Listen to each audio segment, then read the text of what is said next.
Bom, queridos, agora a gente vai conhecer os transportes através da membrana endocitose e exocitose. Na endocitose, esse transporte ele é um movimento de substâncias de fora para dentro da célula. Já a exocitose é o contrário, né? É o movimento dessas substâncias que estão dentro da célula e vão sair da célula. Então, esse movimento é de dentro para fora da célula. Então, é o movimento ao contrário à endocitose. Na endocitose, a gente tem a fagocitose e a pinocitose. E exocitose, plasmocitose e secreção celular. Bom, a gente vai ver agora uma animação de fagocitose e de pinocitose. Bom, a fagocitose, então, é um processo de englobamento de partículas através de um prolongamento da membrana chamada de pseudópodes, falsos pés. Então, olha só o que a célula faz. Ela lança esses pseudópodes, engloba a substância e vai formar um vacúolo a partir desse englobamento. Então, este vacúolo que se forma a partir do englobamento é chamado de fagossomo. E a pinocitose, que também é um englobamento de partícula, mas essa partícula, na realidade, é uma partícula que está dissolvida em um líquido, em água. Então, é uma partícula líquida. Ela vai encostando na membrana celular e vai vai se formando o que a gente chama de invaginação, até que ocorre o englobamento total dessa partícula. Esse vacúolo que se forma, então, é chamado de pinossomo.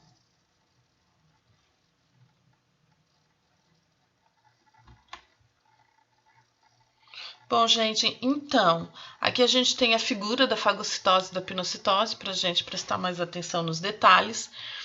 Então, nessa figura aqui a gente tem um micro-organismo, ou seja, uma partícula. São essas partículas que são absorvidas pela célula durante a fagocitose. Pode ser uma bactéria, pode ser um outro protozoário, pode ser um micro-organismo ou qualquer partícula sólida, partícula maior, né? Então, olha só o que acontece. As células, elas emitem esses prolongamentos que são chamados de pseudópodes. E esse prolongamento, ele engloba a substância que está sendo fagocitada. E aí vai formar o vacúolo que a gente chama de fagossomo. Amebas, que são protozoários, se alimentam através da fagocitose, e também as nossas células de defesa, nossos leucócitos, fagocitam organismos estranhos e invasores no nosso corpo.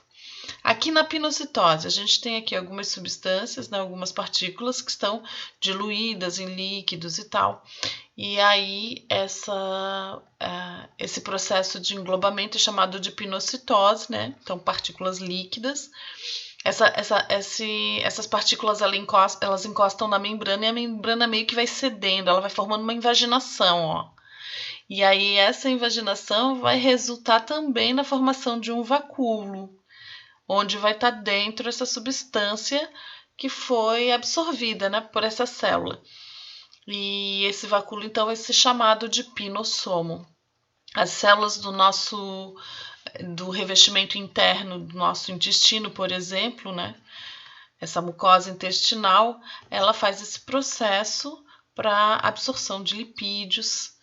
E então, esse é um exemplo de pinocitose. Então, a gente tem aqui o que é a exocitose, né? A exocitose é quando existe um vacúolo, dentro do vacúolo existe uma substância que deve ser eliminada por parte da célula. Então, esse vacúolo, vocês estão vendo que a membrana que envolve esse vacúolo é da mesma composição que a membrana plasmática. Então, esse vacúolo se aproxima, se funde a membrana, né? E vai acontecer isso aqui, ó. O interior do vacúolo vai se abrir para fora da célula, e aí vai ser eliminada a substância que está dentro desse vacúolo. Esse processo acontece tanto com a plasmocitose quanto com a secreção celular. A diferença entre as duas é o seguinte: se o conteúdo deste vacúolo for um conteúdo de excreção, ou seja, uma substância que a célula é residual do processo de digestão celular, então os resíduos são resíduos que vão ser jogados para fora porque não foram absorvidos pela célula. Então a gente tem um processo chamado de plasmocitose. Agora, se esse vacúolo estiver carregando dentro dele uma substância produzida pela célula, porque essa é uma célula glandular, uma célula que produz uma substância. Então, essa substância foi produzida pela célula. Aí sim, esse processo de eliminação vai ser chamado de secreção celular.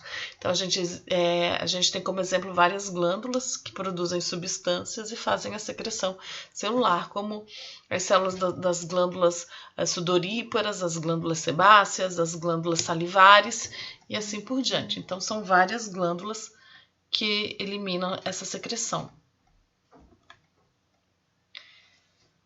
Bom, gente, aqui a gente tem as modificações da membrana.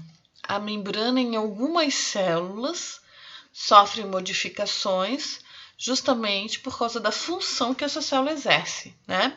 Então, aqui a gente tem, por exemplo, uma célula. Essa célula aqui é uma célula do epitélio do intestino, por exemplo, lá da mucosa intestinal. Então, olha só o que a membrana faz. Aqui, ela sofreu umas modificações em forma de dedos, né, umas projeções da membrana.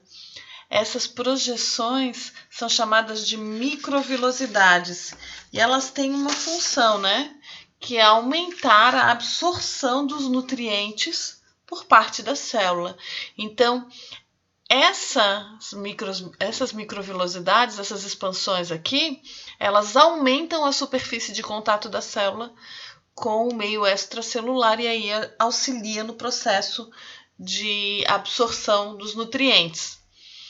Os desmossomos, as interdigitações, essas estruturas são estruturas com objetivos de manter a adesão entre as células, para manter essas células mais próximas, grudadinhas, né? bem próxima uma da outra. Os desmossomos são placas com filamentos de proteínas e isso aumenta a aderência entre elas. Já as interdigitações são dobras da membrana das células vizinhas e essas dobras meio que dedos, assim, em forma de dedos, né? Essas dobras também aumentam a adesão entre elas. Então, microvilosidades têm a função de aumentar a superfície de absorção da célula, então aumenta a absorção. Os desmossomos e as interdigitações servem para aumentar a adesão entre as células. Agora, os nexos e os plasmodesmos, elas são estruturas que aparecem também entre células vizinhas, né? Aqui é uma célula, aqui é outra, aqui é uma célula, aqui é outra e tal. Com o objetivo de existir um intercâmbio de substâncias de uma célula para outra. No nexo, a gente tem umas proteínas que fazem isso, né? Então, mas não são todas as substâncias que atravessam por ela. Então, essa proteína aqui que atravessa a membrana, essa daqui é a membrana plasmática das células, né? Então, essa proteína que atravessa a membrana, ela permite que algumas substâncias possam, sim, transitar de uma célula para outra. Facilita esse transporte.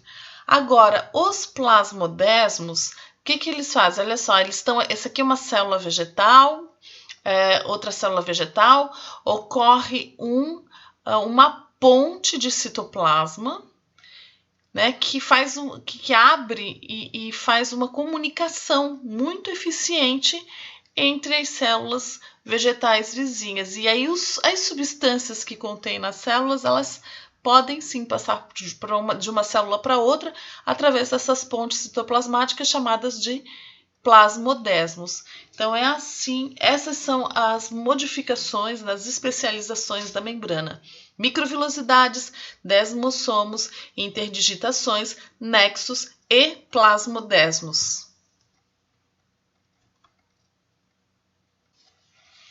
Bom, a gente já viu estrutura, composição, propriedades da membrana e agora então a gente vai começar o citoplasma. Então assim, tirando o núcleo da célula, que é esse aqui. E a membrana plasmática, o que estiver compreendido entre eles, a gente vai chamar de citoplasma. Então, o citoplasma é tudo que existe nessa região compreendida entre a membrana e o núcleo. E o citoplasma ele é formado por partes.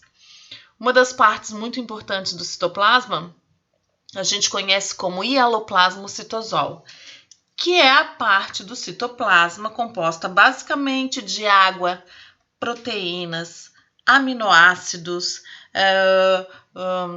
lipídios, sais minerais, uma grande quantidade de substâncias dissolvidas nessa água.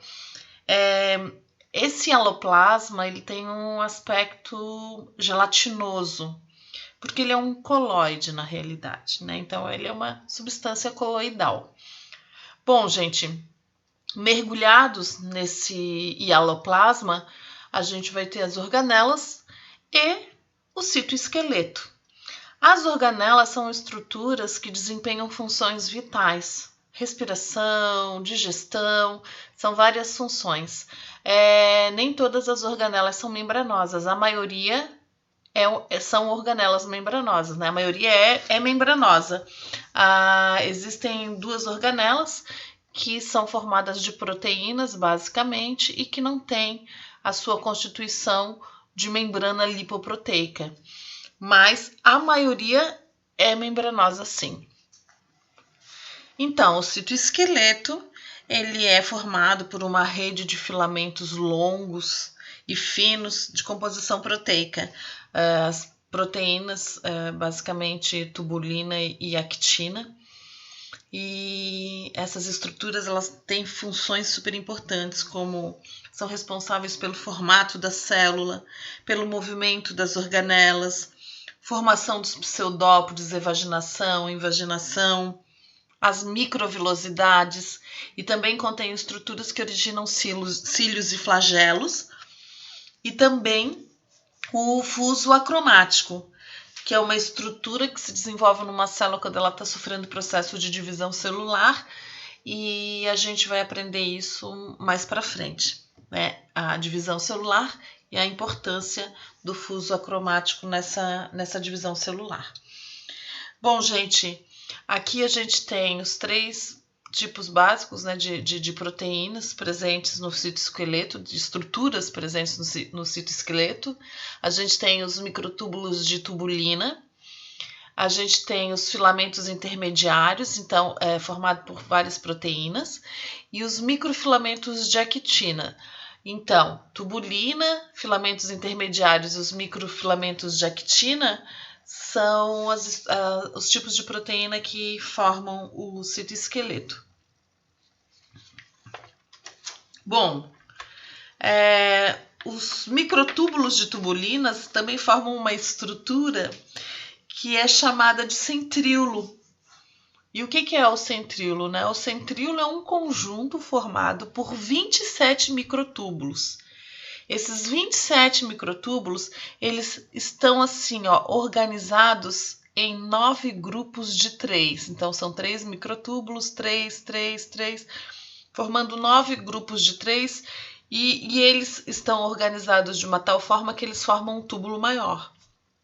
Então, cada um desse aqui, é um centríolo. Então, esse centríolo se encontra perpendicular ao outro centríolo. Essa estrutura aqui é chamada de diplossomo. Aqui a gente tem uma imagem de microscopia eletrônica desses túbulos aqui, Bom, os centríolos eles são conhecidos porque eles são responsáveis pela formação de cílios e flagelos. Então, quem são cílios e flagelos, né? Aqui a gente tem a composição deles, tá? A estrutura de um cílio e de um flagelo.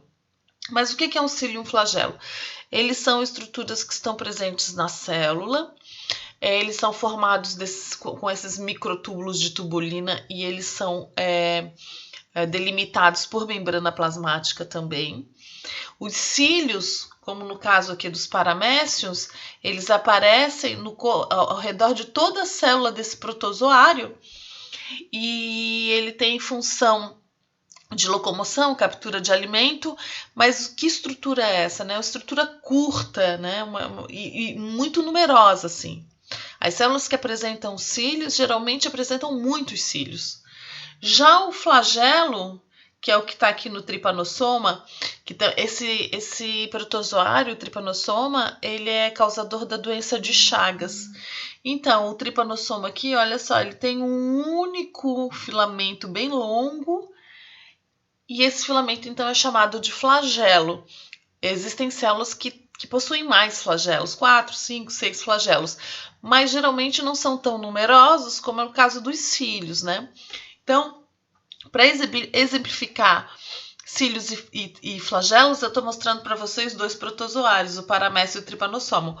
Mas nas células humanas, a única célula humana flagelada é o espermatozoide, e no nosso corpo a gente possui cílio no epitélio de revestimento do sistema respiratório, né? Nariz e traqueia e tal. E as tubas uterinas também são ciliadas, são estruturas que apresentam células ciliadas.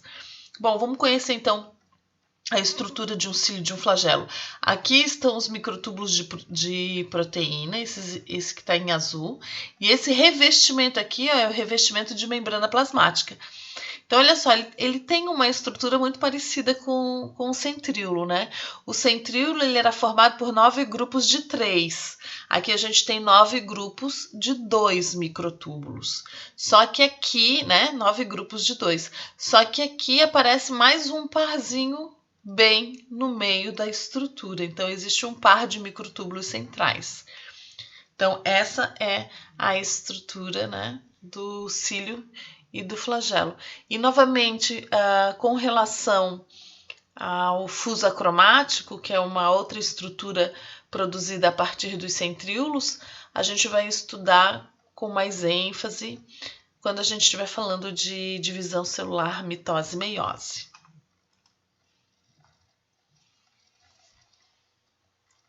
E agora, para finalizar, então a gente vai ver um vídeo do YouTube de uma ameba fagocitando um paramécio.